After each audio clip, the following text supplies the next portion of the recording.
আমি আপনাদের চার ধরনের দ্বন্দ্ব নিয়ে কথা বলতে চাই। চার ধরনের দ্বন্দ্ব আছে, চার ধরনের যুদ্ধ, চার ধরনের লড়াই এবং দ্বন্দ্ব। প্রথম দ্বন্দ্বটি আমার শরীর আর আত্মার মধ্যে। আমার অন্তর, আমার অন্তর যা আল্লাহর দিকে ফিরতে চায়, আর সে অন্তর যা দুনিয়ার জিনিস চায়।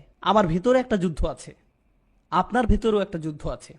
আমাদের মধ্যে এমন কেউ নেই যার মধ্যে এই যুদ্ধটি নেই। আধ্যাত্মিক তৃষ্ণা আছে, আবার জাগতিক তৃষ্ণাও আছে। জান্নাতের সৌন্দর্যের আকাঙ্ক্ষা আছে, আবার পার্থিব সৌন্দর্যের আকাঙ্ক্ষাও আছে। আপনি এটাকে পুরোপুরি দমন করতে পারবেন না, আর এ দুটোর মাঝে একটা দ্বন্দ্ব আছে। এটাই প্রথম যুদ্ধ। দ্বিতীয় লড়াইটি পুরুষ এবং নারীর মাঝে। তাদের একে অন্যের সাথে বসবাস করতে হয়, একে অন্যকে ঘৃণাও করে। এই ভালোবাসা ও ঘৃণার সম্পর্ক একটা চলমান সংগ্রাম। পুরুষের কি কি অধিকার আছে, নারীর কি কি অধিকার আছে। আপনি যদি নারীদের সেই সিদ্ধান্ত নিতে দেন যে নারীদের কি কি অধিকার আছে, তারা শেষ করবে জুলুম করে। আপনি যদি পুরুষদের সিদ্ধান্ত নিতে দেন যে পুরুষ এবং নারীর কি কি অধিকার আছে, তারা শেষ করবে জুলুম করে নারীদের। এটা একটা চলমান যুদ্ধ। একটা উদাহরণ দিই। আপনি বিবাহ বিচ্ছেদের কোর্ট সম্পর্কে জানেন। যদি বিবাহ বিচ্ছেদ কোর্টের বিচারক একজন পুরুষ হয়ে থাকেন যার নিজেরও বিবাহ বিচ্ছেদ হয়েছে, আর তার সামনে যদি এমন একটা কেস থাকে, ভালো হবে আপনি যদি তার সামনে নারী না হন। কারণ বুঝতে পেরেছেন? কারণ তিনি পক্ষপাত দুষ্ট। দিন শেষে তিনি একজন পুরুষ, তিনি একজন নারীর মতো করে চিন্তা করতে পারেন না। আবার যদি বিবাহ বিচ্ছেদ কোর্টের বিচারক একজন মহিলা হয়ে থাকেন, ভালো হয় আপনি যদি তার সামনে পুরুষ কেউ না হন। বোঝা গেল? আমরা নিজেরা যা তা থেকে বের হতে পারি না, আমরা আমাদের পরিপ্রেক্ষিতের মধ্যে সীমাবদ্ধ। সুতরাং এখানে একটা দ্বন্দ্ব আছে, পুরুষের অধিকার ও দায়িত্বের মধ্যে এবং নারীর অধিকার ও দায়িত্বের মধ্যে একটা সামাজিক দ্বন্দ্ব আছে। এটা দ্বিতীয় দ্বন্দ্ব। প্রথম দ্বন্দ্বটি কি ছিল? দেহ এবং আত্মা। দ্বিতীয় দ্বন্দ্ব পুরুষ এবং নারী। তৃতীয় দ্বন্দ্ব পুঁজি এবং শ্রমের মধ্যে। তৃতীয় দ্বন্দ্বটি হচ্ছে মনিব এবং কর্মচারীর মধ্যে। মনিব বলেন তোমার বেশি কাজ করা উচিত এবং তোমার কম বেতন পাওয়া উচিত। কর্মচারী বলে আমার কম কাজ করা উচিত এবং আমার বেতন পাওয়া উচিত বেশি। তারা বিপরীত জিনিস চায়।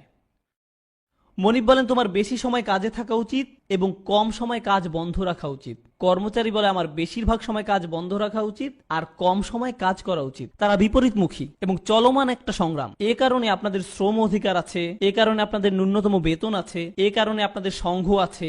আপনাদের এই জিনিসগুলো পৃথিবীতে আছে কারণ একটা দ্বন্দ্ব আছে পুঁজি এবং শ্রমের মধ্যে। প্রথম দ্বন্দ্বটি কি ছিল? দেহ এবং আত্মা। দ্বিতীয় দ্বন্দ্ব পুরুষ এবং মহিলা। তৃতীয় দ্বন্দ্ব মনিব এবং কর্মচারী। শেষ দ্বন্দ্ব সরকার এবং জনগণ। এটা ব্যাপার না যে আপনি কোথায় আছেন। সরকার আপনার কাছে আরো কর চাইবে, আরো কর্তৃত্ব চাইবে, আরো নিয়ন্ত্রণ চাইবে, আর জনগণ চাইবে আরো স্বাধীনতা। আপনি যদি সরকারকে সব সিদ্ধান্ত নিতে দেন, সেটা স্বৈরতন্ত্র হয়ে যাবে। আর যদি আপনি জনগণকে সব সিদ্ধান্ত নিতে দেন, এটা একটা বিশৃঙ্খলা হয়ে যাবে। এখানে একটা ভারসাম্য থাকতে হবে, ভারসাম্য আনতে হবে। আর আপনি জানেন সেই ভারসাম্য খোঁজাকে আমরা বলি ন্যায় বিচারের জন্য লড়াই। হ্যাঁ, আমরা এটাকে ন্যায় বিচারের জন্য লড়াই বলি। এটা এক ধরনের রাজনৈতিক ন্যায় বিচার, ঠিক আছে? সরকার এবং জনগণের মাঝে ভারসাম্য খোঁজা, মনিব এবং কর্মচারীর মাঝে ভারসাম্য খোঁজা, পুরুষ এবং নারীর মাঝে ভারসাম্য খোঁজা। এখন বিষয়টা হলো এসব দ্বন্দ্বে কে সিদ্ধান্ত নেবে যে কোনটা ন্যায্য? এটাই শেষ চমক ফাতিহার। ফাতিহার শেষ নির্দেশনা। দিন শেষে একজন মানুষ হয় পুরুষ হবে নয়তো নারী। তার মানে তারা হয় পুরুষের মতো করে চিন্তা করবে অথবা নারীদের মতো। দিন শেষে একজন মানুষ হয় মনিব হবে নয়তো একজন কর্মচারী। সুতরাং তারা হয় একজন মনিবের মতো ভাবতে পারে অথবা ভাবতে পারে একজন কর্মচারীর মতো। দিন শেষে কেউ হয় সরকারের প্রতিনিধি হবে নতুবা প্রতিনিধি হবে জনগণের পরিপ্রেক্ষিতে। আপনার একই সাথে দুটো প্রেক্ষাপট থাকতে পারে না, এটা সম্ভব না। সুতরাং দেখা যাচ্ছে এই দ্বন্দ্ব কখনো শেষ হবার নয়, এই লড়াই কখনো শেষ হবার মতো নয়। আল্লাহ আযজা ওয়া জাল্লা আমাদের এই চিরন্তন বিষয়গুলোর উত্তর দিয়েছেন। আর প্রসঙ্গত আমাদের ভেতরে কখনো আপনার দেহ জয়ী হবে, কখনো আপনার আত্মা জয়ী হবে। কারণ আমরা বস্তুবাদী মানুষে পরিণত হয়েছি, আমরা আমাদের আত্মার চাহিদাগুলো পিষে ফেলেছি। আবার কিছু মানুষ বলছে না, আমাদের আধ্যাত্মিক মানুষ হওয়া উচিত, আর তারা হয়ে যায় অতিরিক্ত আধ্যাত্মিক। তারা ভালো করে খাওয়া বন্ধ করে দেয় এবং তারা অদ্ভুত রকমের হয়ে যায়। তারা ভাবে এটাই আধ্যাত্মিকতা। আপনার একটা ভারসাম্য খুঁজে পেতে হবে আধ্যাত্মিকতা এবং পৃথিবীতে বসবাস করার মধ্যে। আপনি কিভাবে সেই ভারসাম্য খুঁজে পাবেন? আল্লাহ আজ্জা ওয়া জাল্লা এই সূরাতে বলছেন একটা বাক্যে, এটাই ভারসাম্য। ইহদিনাস সিরাতাল মুস্তাকিম, আমাদেরকে সোজা পথে পরিচালনা করুন। এটা পুরুষের দিকেও ঝুঁকেনি, আবার এটা নারীর দিকেও ঝুঁকেনি। এটা অতিমাত্রায় আত্মার দিকেও ঝুঁকেনি, আবার এটা অতিমাত্রায় দেহের দিকেও ঝুঁকেনি। এটা অতিমাত্রায় পুঁজির দিকেও না, আবার এটা অতিমাত্রায় শ্রমের দিকেও না। আমাদেরকে মধ্যবর্তী পথটা দেখান, যাতে আমরা একটা সুখী জীবনযাপন করতে পারি। আমাদের সেটা দেখান। সুবহানাল্লাহ। কারণ আল্লাহ সৃষ্টি করেছেন আমার দেহ, আবার তিনি সৃষ্টি করেছেন আমার আত্মা। আর তিনি যা সৃষ্টি করেছেন তার উভয়ের প্রতি তিনি যত্নবান। তিনি একটাকে বা অন্যটাকে ঘৃণা করেন না, তিনি দুটোরই তত্ত্বাবধায়ক। তিনি সৃষ্টি করেছেন পুরুষ, আবার সৃষ্টি করেছেন নারী। তিনি সৃষ্টি করেছেন সরকার, আবার তিনি সৃষ্টি করেছেন জনগণ। তিনি উভয়ের প্রতিই যত্নবান। আর তিনিই একমাত্র একজন যিনি আমাদের ভারসাম্য দিতে পারেন। মানবতা এই ভারসাম্যটাই খুঁজে বেড়াচ্ছে। এই লড়াইটাই আমরা খুঁজে বের করার চেষ্টা করছি। সুবহানাল্লাহ। যারা নামাজের ব্যাপারে যত্নহীন, অবহেলাকারী, বেপরোয়া থেকে তারা কারা? যারা নামাজের ব্যাপারে যত্নহীন, অবহেলাকারী, তারা কারা? রাসূল সাল্লাল্লাহু আলাইহি ওয়াসাল্লামকে জিজ্ঞেস করা হলো। তিনি বললেন, যারা সালাতের ওয়াক্ত চলে গেলে সালাত আদায় করে। আমি সবকিছু একসাথে করে নিব, অথবা একেবারে শেষ সময় পর্যন্ত অপেক্ষা করব, শেষ মুহূর্তে, তারপর এটা করে নিব। অবহেলা, গরিমসি করতেই থাকে। নামাজের ছোট বড় প্রতিটা অংশে অবহেলা। আপনারা হয়তো জেনে থাকবেন, কোরআনে একটা আয়াত আছে, আসলে বিভিন্ন জায়গাতেই আছে, আপনাদের একটু ধারণা দেওয়ার জন্য, যে সালাত আসলে আল্লাহ সুবহানাহু ওয়া তাআলার কাছে ঠিক কতটা মূল্য বহন করে। সালাত আসলে কি? কোরআনের এক জায়গায় দেখা যায় আল্লাহ এবং মূসা আলাইহিস সালামের মধ্যে কথোপকথন চলছে। আল্লাহ তাআলা মূসার কাছে নিজেকে পরিচয় করিয়ে দিচ্ছেন। হ্যাঁ, আল্লাহ নিজেই। আল্লাহ কি বলছেন? ইন্নানি আনাল্লাহ, কোনো সন্দেহ নেই আমি আল্লাহ। ফাবুদনি, আমার ইবাদত করো, আমারই দাসত্ব করো। ওয়া আকিমিস সালাতা লিযিকরি, আর সালাত প্রতিষ্ঠা করো যাতে আমার কথা স্মরণে থাকে। এখন একটু ভেবে দেখুন, মূসা আলাইহিস সালাম এখানে আল্লাহর সাথে কথা বলছেন। আপনার কি মনে হয় যে এখন আল্লাহকে ভুলে যাওয়া ওনার পক্ষে সম্ভব? যখন আপনি গুরুত্বপূর্ণ কারোর সাথে কথা বলেন, আপনি কখনোই ভুলবেন না, কখনোই না। এরপর কারোর সাথে দেখা হলে আপনি বরং বলবেন, আরে জানো আমার কার সাথে সাক্ষাৎ হলো, জানো কি আমার বাসায় এসেছিল, এই জানো এইমাত্র কার সাথে কথা বললাম। যখন গুরুত্বপূর্ণ কারোর সাথে আপনার সাক্ষাৎ হয়, এটা আপনার মনে পুরোপুরি গেঁথে যায়। আর দেখা যায় পরবর্তীতে যার সাথে আপনার দেখা হচ্ছে, আপনি শুধু সেই বিশেষ সাক্ষাতের কথাই বলতে থাকেন। জানো কার সাথে আমার কথা হয়েছে? মানুষজন চিন্তায় পড়ে যায়, কার সাথে কথা হতে পারে? আল্লাহ আজ্জা জাল্লা। কিন্তু আল্লাহ বলছেন, না না না, এই স্মরণে কাজ হবে না। যদি আসলেই আমাকে স্মরণ করতে চাও, তোমাদেরকে সালাত প্রতিষ্ঠা করতে হবে। সেই আয়াতটি মনে আছে আপনাদের? ইন্না সালাতি ওয়া নুসুকি ওয়া মাহইয়ায়া ওয়া মামাতি লিল্লাহি রাব্বিল আলামিন। সাধারণ অনুবাদ করলে যার অর্থ দাঁড়ায়, সন্দেহ নেই আমার সালাত, আমার কুরবানি, আমার জীবন, আমার মরণ শুধুমাত্র বিশ্বজগতের পালনকর্তা আল্লাহর জন্য। জীবন মৃত্যু এগুলো অনেক বড় বিষয়, কিন্তু প্রথমে আসলো কি? সালাত। সালাত আল্লাহর জন্য। আমি ভাবছিলাম সালাত আসবে সবার শেষে। আমার জীবনই যখন আল্লাহর, সালাত তো জীবনেরই অংশ। কিন্তু না, সালাত প্রথমে, জীবন মরণ আসছে পরে। সুবহানাল্লাহ। দেখেছেন তাহলে সালাতের অবস্থান আল্লাহ তাআলার নিকট কোথায়? আর সূরা বাকারাতে আল্লাহ তাআলা সালাতকে সালাত না বলে বলেছেন ঈমান। হ্যাঁ, সালাত শব্দটির জায়গায় ব্যবহার করেছেন ঈমান। আল্লাহ তোমাদের ঈমান বৃথা নষ্ট করবেন না। ওমা কানা আল্লাহু লিইউদিয়া ঈমানাকুম। যখন কিবলা পরিবর্তিত হলো, বনী ইসরাইল এসে বলল, আহা, তোমাদের আগের সব নামাজ তাহলে বৃথা গেল। আল্লাহ বললেন, আল্লাহ কখনোই তোমাদের ঈমান বৃথা যেতে দিবেন না। এখানে কি নিয়ে আল্লাহ কথা বলছিলেন? সালাত। তাহলে যদি এটি আল্লাহর সাথে সম্পর্কিত হয়, আল্লাহর কাছে ঈমান আর সালাতের মধ্যে কোনো পার্থক্য নেই। আর হ্যাঁ, ঈমান আসলে কিসের প্রতীক? ঈমান কোথায় থাকে? এটার জায়গা কোথায়? এটা কি আমাদের চোখে, হাতে, কানে, জিহ্বা কিংবা মনে থাকে? কোথায় থাকে ঈমান? আমাদের হৃদয়ে। একইভাবে আমাদের সালাতও হৃদয়েই। আর এই অপরাধীদেরও আছে সালাত, কিন্তু সেটা উপস্থিত নেই কোথায়? তাদের হৃদয়ে। এজন্যই বলা হচ্ছে গফলাতুন, সাহুন, অমনোযোগিতা, অবহেলা করা, পাত্তা না দেয়া, আবার কিছুই যায় আসে না এমন আচরণ। যখন কোনো কিছুর প্রতি আপনার গুরুত্ব থাকে না, কিছুর প্রতি আপনার আগ্রহ থাকে না, কোনো কিছুর প্রতি আগ্রহ হারানো, এই সমস্যার মূল কোথায়? হৃদয়ে। এটা তাদের প্রথম সমস্যা। সুবহানাল্লাহ। আল্লাহ আজ্জা ওয়া জাল্লা সালাতে এই ধরনের সাহু থেকে আমাদের নিরাপদ রাখুক। আচ্ছা, এখন এটা নিয়ে কথা বলার পর আল্লাহ আজ্জা ওয়া জাল্লা আরো বড় অপরাধের উল্লেখ করেছেন, আল্লাযীনা হুম ইরাউন। এই আয়াত নিয়ে আলোচনার আগে একটু বলতে চাই, ইমাম আশ-শাওকানী রাহিমাহুল্লাহর একটি উক্তি, এটা প্রথম যখন পড়েছিলাম আমার খারাপ লাগছিল আসলে। উক্তিটি হচ্ছে, আপনি যদি কখনো নামাজ পড়েন আবার কখনো নামাজ না পড়েন তাহলে আপনি এই সাহিনদের অন্তর্ভুক্ত। আপনি নামাজের পূর্ব প্রস্তুতিমূলক কাজগুলোকে গুরুত্ব দেন না, আপনিও সাহুনের মধ্যে পড়েন। আপনি নামাজ পড়েন পাখির মতন, যেভাবে ঠুকরে ঠুকরে নুড়ি চঞ্চুতে নেয়। রাসূল সাল্লাল্লাহু আলাইহি সাল্লাম এভাবে সিজদার কথা উল্লেখ করেছেন। কিছু লোককে সিজদা করতে দেখে তারা ঠাস করে মাথা নোয়াতো, আবার দ্রুত মাথা তুলে ফেলতো, আর তারা নামাজ ওয়াক্তের একেবারে শেষ মুহূর্তের জন্য অপেক্ষা করত। এটাও সাহু, সাহুয়ার মধ্যে পড়ে। নামাজের ছোট বড় প্রতিটা অংশে অবহেলা। রুকুর জন্য এখনো পুরোপুরি মাথা নোয়ানোই হয়নি, সোজা হওয়ার সময় হয়ে গেছে। রুকু যদি একটু লম্বা সময় ধরে চলে, আপনার মনের মধ্যে কেমন একটা কষ্ট অনুভূত হয়, হঠাৎ আপনার ব্লাড প্রেশার বেড়ে যায়। তাই তাৎক্ষণিকভাবে অর্ধেক যাওয়ার আগেই আবার সোজা অবস্থানে ফিরে আসতে হয়। সিজদায় কপাল ছোঁয়ানোর পূর্বেই দ্রুত আগের সোজা পজিশনে ফিরে আসা হয়। এটাকে ইংরেজিতে মজা করে বলা হয় হিট অ্যান্ড রান। ধুম ধুম ধুম, আর নামাজ শেষ, যত তাড়াতাড়ি শেষ করা যায়। ব্যাপারটা এরকম আর কি। নামাজ অনেকটা বাধার মতো আপনার প্রতিদিনকার রুটিনে। অনেক জরুরি কাজ আপনাকে সম্পূর্ণ করতে হয়, নামাজটা শুধু মাঝখানে চলে আসে। আপনাকে এই নামাজের জন্যই সৃষ্টি করা হয়েছিল ভাই। আপনার জীবন মরণের উল্লেখের আগে আল্লাহ তাআলা সালাতের উল্লেখ করেছেন। সালাতের জন্যই আপনাকে বানানো হয়েছে। এটা আপনার জীবনের সবচেয়ে গুরুত্বপূর্ণ কাজ। নবী রাসূলদের প্রতি প্রথম আদেশ ছিল এটাই। আমরা মনে করি নবী রাসূল তো হচ্ছেন তারা যারা মানুষদের শুধু আল্লাহর পথে ডাকবেন।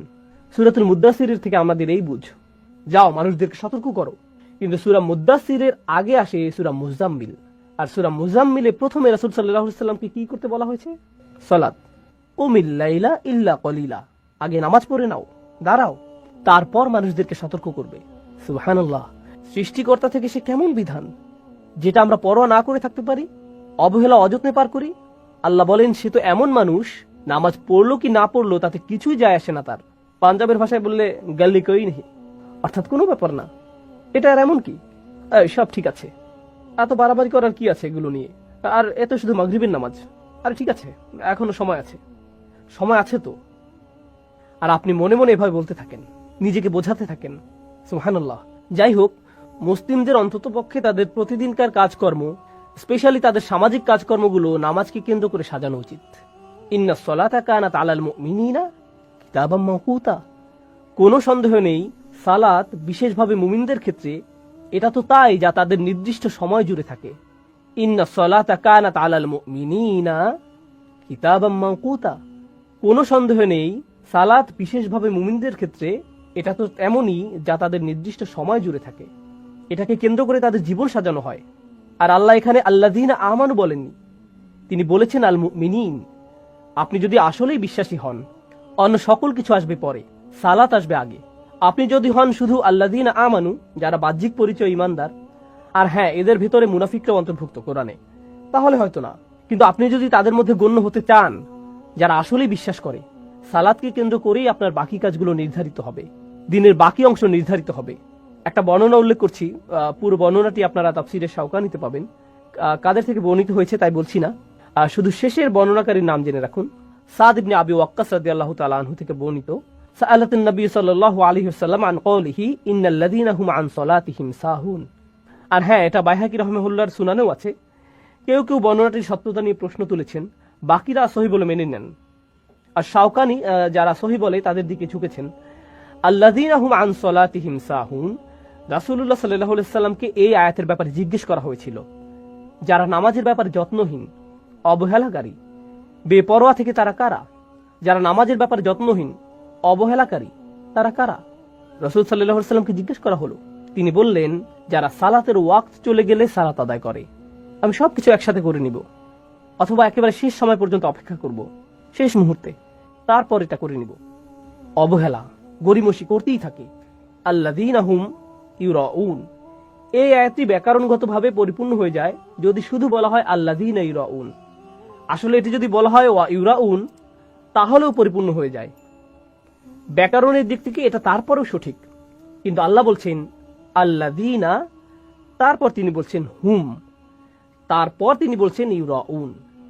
এখানে এই বারবার উল্লেখ দ্বারা তাকবীহ, অর্থাৎ এর দ্বারা বোঝা যাচ্ছে আল্লাহ কতটা রাগান্বিত তাদের প্রতি। তারা যে শুধু অবহেলা করছে এমন নয়, যদিও এটাই অপরাধ হিসেবে যথেষ্ট। এর সাথে অবশেষে যখন তারা নামাজ পড়ে ইচ্ছার বিপরীতে গিয়ে, মানে তাদের সেই নামাজের সময় যখন হয়, তারা কি করে? এই লোকেরা তখন লোক দেখানোর জন্য নামাজ আদায় করে, হুম ইউরাউন।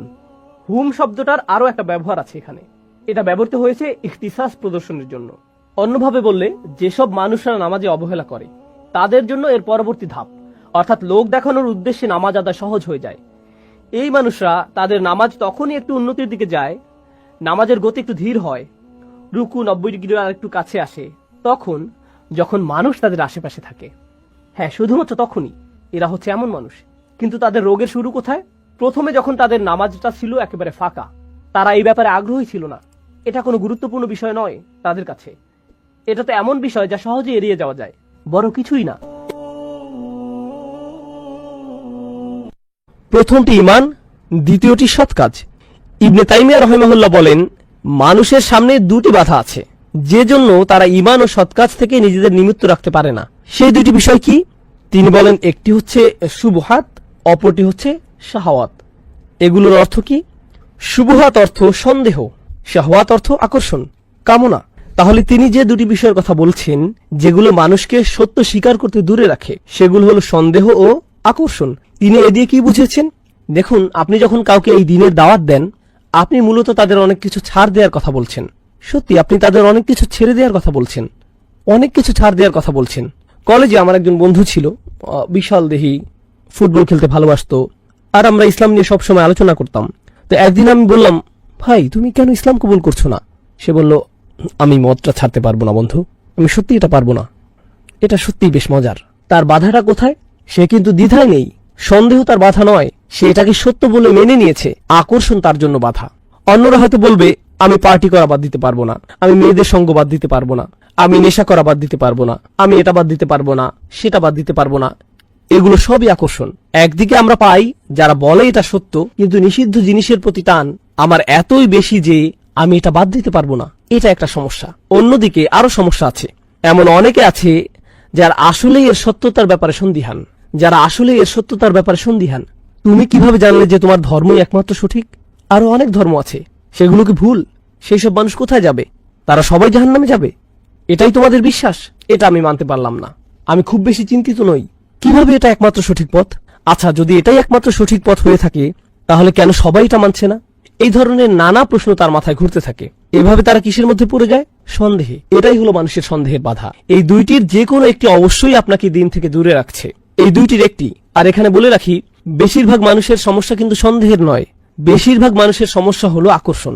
এরপর তারা যখন আকর্ষণে পড়ে যায়, তখন শয়তান তাদের কাছে এসে নতুন ভাইরাস ছড়িয়ে দেয়, সেটা হলো সন্দেহ। তাই যখন আপনি তাদের দিনের দাওয়াত দেন, তারা বলে আমি সন্দেহে আছি, কিন্তু আসল সমস্যা তাদের সন্দেহে না। আসল সমস্যা কোথায়? আকর্ষণে। অন্যভাবে বললে, একটা হলো সাইকোলজিক্যাল সমস্যা, অপরটা হলো ইন্টেলেকচুয়াল সমস্যা। আপনি একে আত্মার সমস্যা বলতে পারেন, অন্তরের ব্যাধি। এটাই হলো আকর্ষণ। অন্যদিকে বুদ্ধিবৃত্তিক সমস্যা, মনের সমস্যা, এটা হচ্ছে সন্দেহ। বেশিরভাগ মানুষ বুদ্ধিবৃত্তিক সন্দেহের কারণ দেখায়, আসলে এটা সত্যি নয়, এটা আসলে বাইরের ঢাকনা, এটা খোলস। আসল সমস্যা হচ্ছে তাদের অন্তরে আকর্ষণ আছে, আর এই আকর্ষণ তারা ছাড়তে পারছে না। আর এটা তারা না ছাড়তে পেরে তারা সব ধরনের বুদ্ধিবৃত্তিক বাহানা দেয়। এমনকি আপনি যখন তাদের সব প্রশ্নের জবাব দেন, এতে সত্য উন্মোচিত হয়ে পড়ে, তারা না পেরে বলে, আমি পরিবর্তিত হতে চাই না, আমি এটা ছাড়তে চাই না। তারা এতটাই আটকে যায় যে তারা এখন এখান থেকে বের হতে পারে না। এখন কেন আমি এই মন্তব্যটিতে গুরুত্ব দিচ্ছি? দেখুন, সূরার শেষে আল্লাহ বলছেন, ইল্লাল্লাযীনা আমানু ওয়া আমিলুস সলিহাত। কিন্তু তিনি এখানে আরো দুটি বিষয়ের উল্লেখ করেছেন, ওয়াতাওয়াসাউ বিল হক ওয়াতাওয়াসাউ বিস সবর। ইবনে তাইমিয়া রাহিমাহুল্লাহ বলেন, ওয়াতাওয়াসাউ বিল হক, সত্য কোন জিনিসকে ধ্বংস করে? সন্দেহ। সত্যের সন্দেহের বিরুদ্ধে একটি অস্ত্র। তাহলে ওয়াতাওয়াসাউ বিল হক একটি বাধা দূর করে। তাহলে অন্য বাধাটি কি? শাহওয়াত, আকর্ষণ, কামনা। সেই আকর্ষণগুলির বিরুদ্ধে যুদ্ধ করার জন্য কেবল সত্য জানাই যথেষ্ট নয়, আর কি থাকতে হবে? সেগুলোর প্রতি ঝুঁকে না পড়ার সামর্থ্য, নিজেকে আটকানো, নিজেকে নিয়ন্ত্রণ করার ক্ষমতা। এটা কোথা থেকে আসবে? ওয়াতাওয়াসাউ বিস-সবর। দেখেছেন, এই দুইটি বাধা যেগুলো মানুষকে ঈমান ও সৎ কাজ থেকে দূরে রাখে, সেগুলো এখানে ওয়াতাওয়াসাউ বিল হক ওয়াতাওয়াসাউ বিস-সবর কত সুন্দরভাবে ফুটে উঠেছে। এই মন্তব্যটি আমাদের জন্য খুব বেশি গুরুত্বপূর্ণ মনে হয়েছে আমার কাছে। এখন আমরা আরো কিছু মন্তব্য পড়ব। আমি আমার নোট থেকে আপনাদের এটা বলবো, যাতে আমি কিছু মিস করে না ফেলে, ইনশাআল্লাহ তাআলা। প্রথম মন্তব্যটি কেবল এই আয়াতটি নিয়ে। দেখুন, এই দুইটি আয়াতে আল্লাহ সুবহানাহু ওয়া তাআলা খুবই কঠিন একটি বাস্তবতা তুলে ধরেছেন।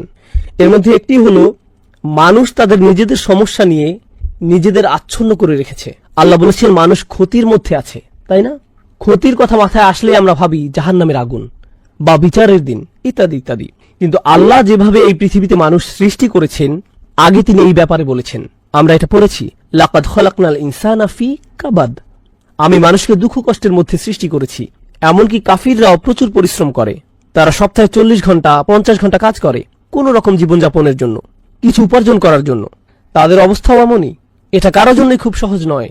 এই পৃথিবীতে অনেক অমুসলিমও ঠিকমতো খেতে পায় না, তাদের সন্তানরা না খেয়ে থাকে, তারা নানা ধরনের শোষণের শিকার হয়। এটা এমন নয় যে সব কাফিরদের জন্যই দুনিয়াটা জান্নাত, তারা দুনিয়াবী দিক থেকেও ক্ষতির মধ্যে আছে, তারা অনেক ধরনের সমস্যা আছে। কিন্তু আসল ব্যাপার কি জানেন? মানুষ যখন পুরোপুরি নিজেদের সমস্যায় নিজেদেরকে আচ্ছন্ন করে রাখে, তারা শুধুই নিজেদের কথা ভাবে, তখন তারা বৃহৎ ছবিতে নিজেদের দেখতে পায় না। তারা দেখতে পায় না যে তাদের এই সমস্যাটি আসল সমস্যার তুলনায় কোনো সমস্যাই নয়। আপনার মনে হয় এটা কোনো সমস্যা? এর চেয়ে অনেক বড় সমস্যা সামনে পড়ে আছে। অতএব তারা মনে করে এই দুনিয়ায় ক্ষতির মধ্যে আছে, কিন্তু ভালোভাবে অনুধাবন করলে যে বিশাল সমস্যা সামনে আসছে তার তুলনায় এটা কিছুই নয়। এই ব্যাপারটি আমরা প্রথমত নোট করব। এরপরে কি হয়? যখন আপনার নিজের ঈমান নেই, যখন আপনার সেই চাবি নেই, জানি আমরা পরবর্তী আয়াতে কথা বলবো, আপনার সেটাকে আরো বড় মনে হবে। আপনার মনে হচ্ছে আপনার একটা বড় সমস্যা আছে। আমি মাঝে মাঝে এই আয়াতটি স্মরণ করি। আমরা মানুষেরা খুব দুর্বল। আমরা এভাবে ভাবি। আমি যখন মেরিল্যান্ডে থাকতাম, একবার আমাদের বাড়ির বেসমেন্টে বন্যা হয়েছিল। আমরা ভাবলাম, ও আল্লাহ, বাড়ির সামনে পুরো ভিজে গিয়েছে, এই সেই ইত্যাদি। আলহামদুলিল্লাহ টেক্সাসের বাড়িগুলো বেসমেন্ট নেই, এটা সুন্দর। এরপরে আমার এক ভাইকে কল দিলাম আমাদের সাহায্য করার জন্য। আমাদের খুবই খারাপ লাগছিল। আমার বাচ্চারা উপরতলায় ছিল, বাসার ইলেকট্রনিক্সের জিনিসপত্র আছে। তো সেই ভাই আসলেন। ভাইটি চমৎকার, আলহামদুলিল্লাহ। তিনি সম্ভবত সোমালিয়ান ছিলেন, খুবই কাজের মানুষ। তিনি একটা ইসলামিক স্কুল ও একটি মসজিদে দেখাশোনা করতেন। তিনি বললেন, ভাই আপনাকে দেখে খুব চিন্তিত মনে হচ্ছে। আমি বললাম, হ্যাঁ ভাই, আমি একটু চিন্তিত বোধ করছি। তিনি বললেন, পানি নিয়ে ভাববেন না, আপনি চাইলেও পানির সাথে যুদ্ধ করতে পারবেন না, এটা ফেরাউনকেও মেরে ফেলেছিল। আর আমি তার সাথে আড্ডা দিতে শুরু করেছিলাম। তিনি আমাকে তার জীবনের গল্প শোনালেন। সুবহানাল্লাহ, সুবহানাল্লাহ। তার বয়স ছিল তখন মাত্র 5 বছর, যখন তার গ্রামে শত্রু আক্রমণ করেছিল। আর তিনি একটা খড়ের গাদার পেছনে একটা গাধার আড়ালে লুকিয়েছিলেন। তিনি সেই বাচ্চা বয়সে বাড়ি থেকে বেরিয়েছেন। তার পুরো পরিবারকে হত্যা করা হয়েছে। তিনি ছিলেন তার পরিবারের একমাত্র বেঁচে যাওয়া সদস্য। মাত্র 5 বছর বয়স থেকে তিনি একাই বেঁচে আছেন। তিনি একাই প্রায় আফ্রিকার অর্ধেকটা ঘুরে বেরিয়েছেন। তিনি ইথিওপিয়া গিয়েছেন, সেখান থেকে খালিজে পৌঁছেছেন। তিনি একজন আলেমের সাথে কাজ শুরু করেন, কিছুটা ব্যবসা বাণিজ্য শেখেন, নিজে একজন ইঞ্জিনিয়ার হয়ে ওঠেন। অসাধারণ গল্প।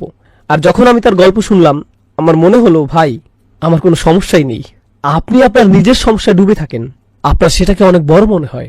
এটা হলো মানুষের জন্য আরেকটি ক্ষতি। মানুষ নিজেদের সমস্যার দিকে তাকালে বুঝতে পারবে না সে যে সমস্যায় আছে তা অন্যদের সমস্যার তুলনায় কিছুই না। তার মধ্যে আল্লাহর প্রতি কৃতজ্ঞতা বোধ কাজ করবে না। আর যখন এমনটি হবে, মানুষ যখন প্রচন্ডভাবে নিজেদের নিয়ে ব্যস্ত হয়ে পড়ে, তারা তাদের নিজেদের সমস্যা নিয়ে ব্যস্ত হয়ে পড়ে, তারা 3টি জিনিসের শিক্ষা থেকে বিমুখ হয়ে পড়ে। 3টি জিনিসের প্রতি আমি এখানে আলোকপাত করব। এর প্রথমটি হলো আল্লাহর সৃষ্টি থেকে পাওয়া শিক্ষা।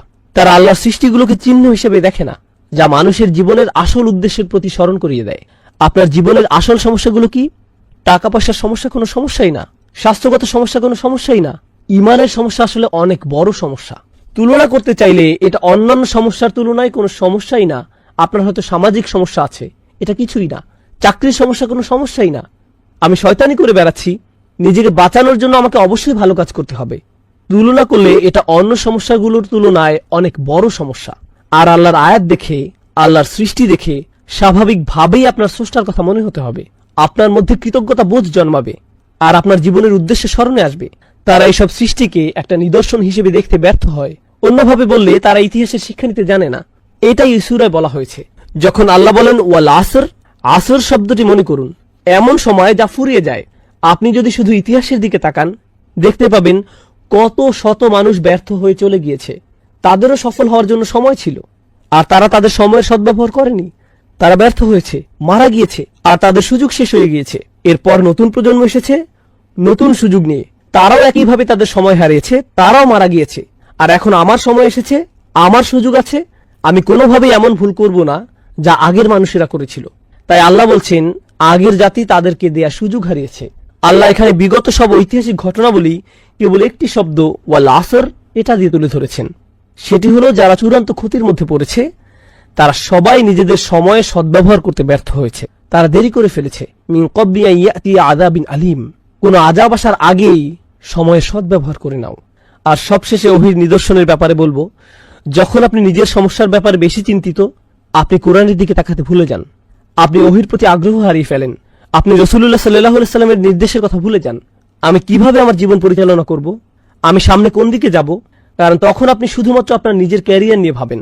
আপনি নিশ্চয়ই রাসূল সাল্লাল্লাহু আলাইহি ওয়াসাল্লাম থেকে কোনো ক্যারিয়ার টিপস বা প্রোগ্রামিং এর কোনো কথা শুনবেন না, আপনি কোরআন থেকে সেটা পাবেন না। কিন্তু আপনি যদি জানতে চান আমি কোথায় আমার সম্পদ খরচ করব, আমি কিভাবে আমার বাচ্চাদের বড় করব, প্রতিবেশীদের সাথে আমার কেমন আচরণ করা উচিত, বাবা মায়ের প্রতি আমার কি কর্তব্য রয়েছে, আপনি যদি এভাবে ভাবা শুরু করেন আমি কি কি ভালো কাজ করতে পারি, তাহলেই আপনি কোরআনের দিকে ফিরবেন, তাহলেই আপনি নবী করিম সাল্লাল্লাহু আলাইহি ওয়াসাল্লামের দিকে ফিরবেন। সুতরাং এরকম নিজেদেরকে নিয়ে ব্যস্ত থাকা ব্যাপারটাই মানুষের জন্য একটা ক্ষতি। এরপর শাহ ওয়ালিউল্লাহ দেহলভী রাহিমাহুল্লাহর একটা অসাধারণ উক্তি আপনাদের সাথে শেয়ার করব। এটা সূরা আসরের ব্যাপারে। এই আয়াতে আসর শব্দটির সাথে মানুষের ক্ষতির সম্পর্ক নিয়ে শাহ ওয়ালিউল্লাহ দেহলভী রাহিমাহুল্লাহ কোরআনের কিছু আয়াতের জন্য একটা বিশেষ শব্দ ব্যবহার করেছেন। তিনি এটাকে বলেন আত-তাযকির বিআইয়ামিল্লাহ, আল্লাহর দিনগুলোর মাধ্যমে স্মরণ। আল্লাহর দিন কোনগুলো? যেদিন তিনি মানুষকে সৃষ্টি করেছেন, যেদিন তিনি নবীজি সাল্লাল্লাহু আলাইহি সাল্লামের উপর কোরআন নাজিল করেছেন, বদরের দিনটি, যেদিন নূহ আলাইহিস সালামের বিরোধীদের উপর বন্যা হয়েছিল, যেদিন পানি দ্বিখণ্ডিত হয়েছিল, যেদিন ফেরাউন ধ্বংস হয়েছিল, যেদিন মূসা আলাইহিস সালাম আল্লাহর সাথে কথা বলেছিলেন, ইত্যাদি ইত্যাদি। এগুলো হলো মানব ইতিহাসের অনন্য কিছু দিন, আর আল্লাহ এই দিনগুলোকে কোরআনে উল্লেখ করেছেন, তাই না? নিশ্চয়ই ভবিষ্যতে এমন আরো অসাধারণ কিছু হতে যাচ্ছে। বিচারের দিন, যেদিন বিশ্বাসীরা তাদের স্রষ্টাকে দেখতে পাবে। এগুলো হলো সময়ের মধ্যে কিছু গুরুত্বপূর্ণ সময়। আর ওয়াল আসর বলার মাধ্যমে এবং সেই সতর্কবাণী থেকে বাঁচার উপায় হলো আমরা যদি শুধু সেই দিনগুলো স্মরণ করি, আর সেগুলোই আমাদের নিজেদের বাঁচানোর জন্য যথেষ্ট হবে, সবকিছু ঠিক রাখার জন্য যথেষ্ট হবে। এটাই ছিল শাহ ওয়ালিউল্লাহ দেহলভী রাহিমাহুল্লাহর মন্তব্য। আর সবশেষে হাবিবউদ্দিন ফারাহির একটা চমৎকার মন্তব্য পড়তে চাই। তিনি বলেন, এই সূরার অন্যতম একটা শিক্ষা হলো, মানুষ যখন কোথাও ঘুরতে যায়, আপনি হয়তো কোনো ঐতিহাসিক জায়গায় গেলেন, মানুষ চীনের মহাপ্রাচীর দেখতে যায়, অথবা রোমের কোনো প্রাচীন নিদর্শন দেখতে যায়, কিংবা আলজেরিয়ায় রোমান সাম্রাজ্যের সেই অসাধারণ দুর্গ ও জাহাজ দেখতে যায়। মানুষ এগুলো দেখতে যায়, সেখানে গিয়ে তারা হাসি মুখে এগুলোর সাথে ছবি তুলে। কিন্তু এইসব নিদর্শন আসলে কিসের চিহ্ন? এগুলো ধ্বংস হওয়া জাতির চিহ্ন। কোন কবর হলো একজন মানুষের মৃত্যুর চিহ্ন, কিন্তু সেই স্মৃতিচিহ্নগুলো একটি জাতির মৃত্যুর চিহ্ন। চিন্তা করে দেখুন, এগুলো হলো একটি পুরো জাতির কবর। সুতরাং আপনি যখন এগুলো দেখতে যান, আপনার স্মরণ করা উচিত কিভাবে এই লোকগুলো তাদের সময়কে কাজে লাগায়নি, আর তাদের সময় চলে গিয়েছে। তারা নিজেদের যত বড় শক্তিশালী ভাবুক না কেন, সময় হলো এমন শত্রু যাকে আপনি হারাতে পারবেন না। আপনি পৃথিবীর সমস্ত অস্ত্র দিয়েও এটা হারাতে পারবেন না, একে কোনোভাবেই আপনি হারাতে পারবেন না, তাই না? আর বিশ্বের এই সকল পরাশক্তি যারা ভাবে কি আমাকে ঠেকাতে পারবে, এমনকি আল্লাহ বিচারের দিনে তাদের বলবেন, তোমরাই কি তারা নও যারা গর্ব করত? মা লাকুম মিন জাওআন আলাম তাকুনু আকসামতুম মিনকুম, তোমরাই তো তারা যারা আগে প্রায়ই বলতে যে তোমাদের কোনো ধ্বংস আসবে না, আমরাই হব নাম্বার ওয়ান, কেউ আমাদের হারাতে পারবে না।